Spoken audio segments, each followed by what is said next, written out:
जय हिंद दोस्तों, मैं शशांक अपने YouTube channel asking defence education पर आप सभी लोगों का स्वागत करता हूं। स्टूडेंट्स, इंडियन एयरफोर्स हो या इंडियन नेवी हो, इसमें फिजिक्स बेहद कठिन स्तर से पूछी जाती है और अच्छी खासी न्यूमेरिकल और थ्योरिकल क्वेश्चन होते हैं। तो स्टूडेंट्स, मैं आपके लिए टॉप 10 फिजिक्स क्वेश्चन का पार्ट 4 लेकर आया हूँ, जिसमें 10 महत्वपूर्ण क्वेश्चन है जो आपकी आने वाली परीक्षा में आपकी बेहद मदद करेंगे। स्टूडेंट्स, फिजिक्स टॉप 10 सीरीज के पार्ट 4 का पहला क्वेश्चन देखते हैं कि इसमें क्या पूछा गया है। तो चलिए शुरू करते हैं, जिसमें कहा गया है कि किसी पिंड का भार पृथ्वी की तुलना में चंद्रमा पर होता है। आपके ऑप्शन दिए गए हैं, ए 6 गुना, बी ऑप्शन 3 गुना, सी ऑप्शन 1/6 गुना और डी ऑप्शन 1/3 गुना।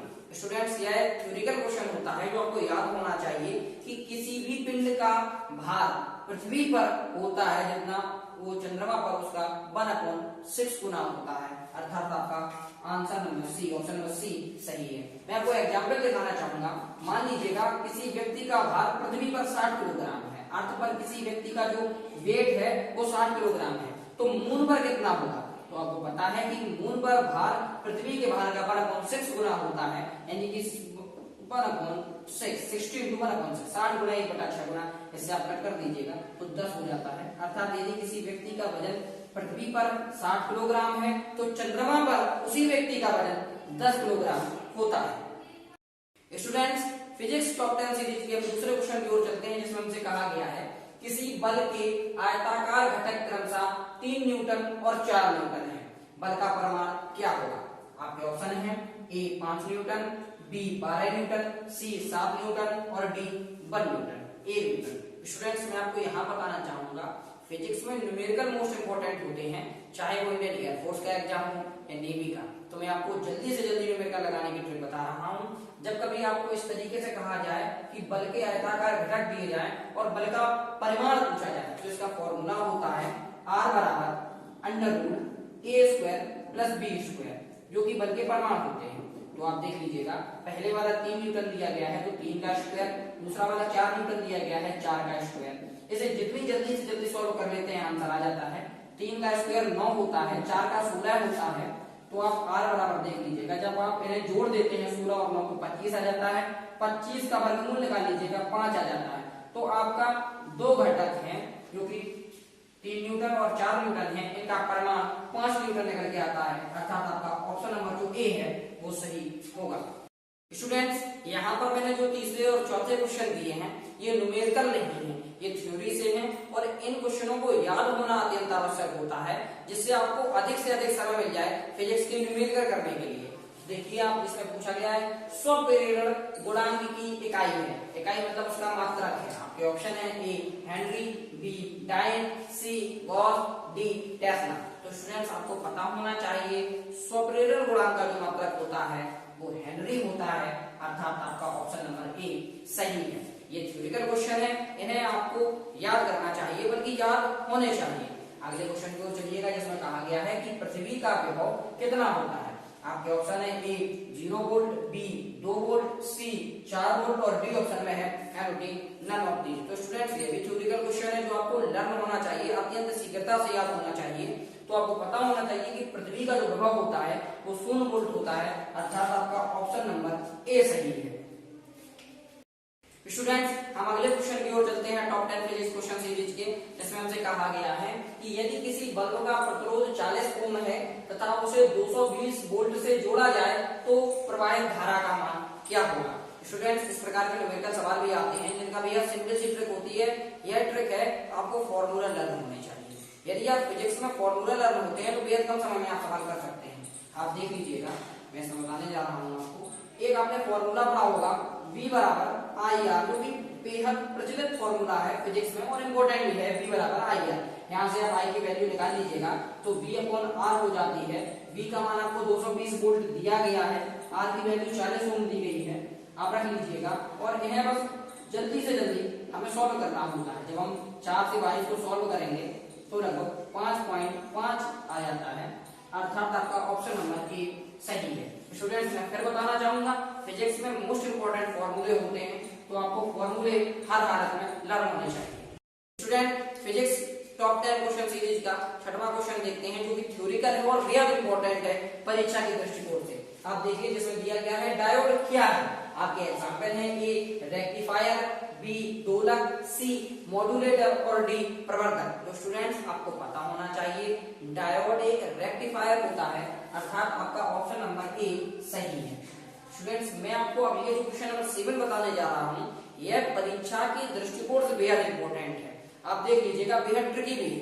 इसमें कहा गया है कि यदि चश्मे की क्षमता 2 डायोप्टर है तो चश्मे के लेंस की फोकस दूरी क्या होगी। आपके एग्जाम को ऑप्शन है A 20 centimetre, B 100 centimetre, C 50 centimetre और D none of the. Students मैं आपको बताना चाहूंगा ये न्यूमेरिकल है पर छोटा सॉल्यूशन होता है न्यूमेरिकलों का।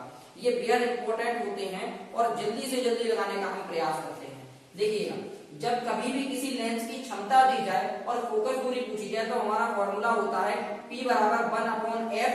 यदि फोकस दूरी आपकी मीटर में है, आप समझ लीजिएगा, यदि P बराबर 1/f होता है, यदि आपकी फोकस दूरी मीटर में है, मान लीजिएगा यदि फोकस दूरी सेंटीमीटर में है तो ऊपर 100/f हो जाता है। यदि यह फोकस दूरी सेंटीमीटर में, आप देख लीजिएगा एग्जाम्पल जो कि ऑप्शन दिए गए हैं उन सभी में सेंटीमीटर में है तो यहाँ 100/f हो जाती है। फोकस दूरी पूछ रहे हैं तो f बराबर 100/p आ जाती है।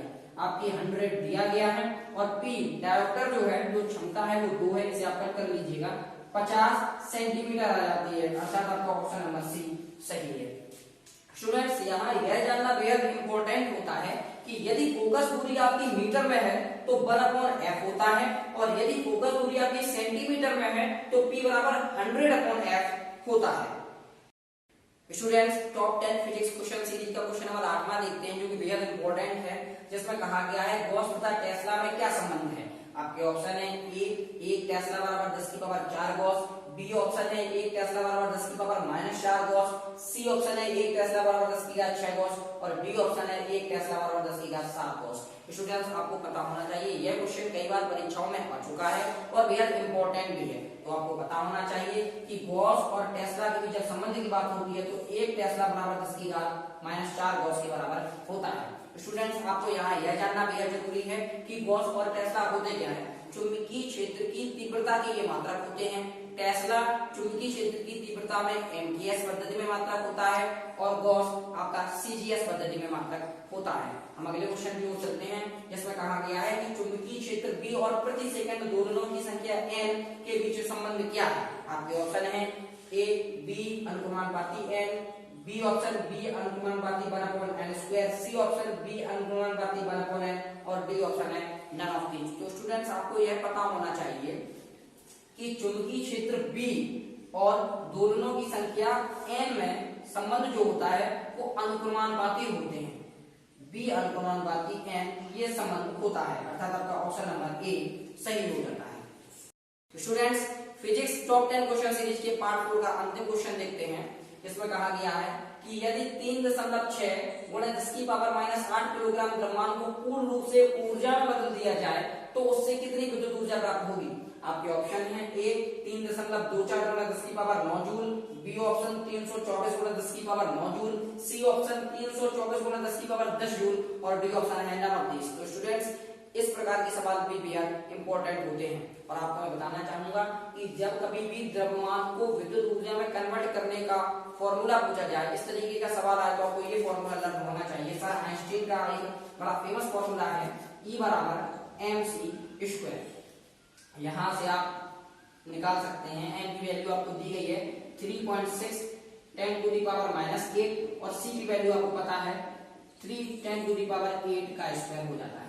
इस तरीके से आप कर लीजिएगा 3.6 10⁻⁸ जब आप इसका स्क्वायर करेंगे तो 9 10⁻16 हो जाता है। जब आप 3.6 और 9 का मल्टीपल करेंगे इधर आप 10⁻8 और +16 को ऐड कर देते हैं बेसमेंट समान होने की वजह से। जब आप इनका मल्टीपल करते हैं तो आपका आ जाता है 32.4 × 10⁸। स्टूडेंट्स आप ऑप्शन में चेक करिएगा, यहाँ आपका ऑप्शन 3.24 × 10⁻9 जूल है, यहाँ 324 है, यहाँ भी 324 है। तो स्टूडेंट्स 324 तो हमारा नहीं आ रहा, तब हम दशमलव को इधर एक अंक ले आएंगे तो 3.24 × 10⁻9 जूल अर्थात हमारा पहले वाला ऑप्शन हमें मिल जाता है। और विद्युत ऊर्जा का मात्रक जूल होता है, तो अर्थात आपका ऑप्शन नंबर ए सही है। स्टूडेंट्स, इस सवाल से हमें यह पता चलता है कि फिजिक्स में आमतौर पर फिजिक्स के न्यूमेरिकल्स के लिए फॉर्मूले लर्न होना बेहद जरूरी होता है। स्टूडेंट, जैसे E बराबर mc² आइंस्टीन ने दिया था, ये फॉर्मूला अगर आपको लर्न है तो आप इस सवाल को बेहद आसानी से लगा सकते हैं। स्टूडेंट्स, मैं आपको एक बात और बताना चाहूंगा, मैंने इससे पहले फिजिक्स टॉप 10 क्वेश्चन सीरीज के 3 पार्ट लाए हैं, पार्ट 1, पार्ट 2, पार्ट 3। वे बेहद इंपॉर्टेंट है, जिनके लिंक मैंने डिस्क्रिप्शन में दे दिए हैं। स्टूडेंट्स, मैं आपको और बताना चाहूंगा एक बात, यदि आपको यह फिजिक्स क्वेश्चन सीरीज जो मैंने अभी बताई है, यदि आप इससे संतुष्ट हैं तो मेरे चैनल को लाइक करिएगा, शेयर करिएगा, सब्सक्राइब करिएगा और अपने उन दोस्तों को जरूर शेयर करिएगा और उन्हें भी इस नया चैनल है यूट्यूब का, तो इसकी भी जानकारी दीजिएगा। आपने पूरा वीडियो देखा, इसके लिए सारा धन्यवाद।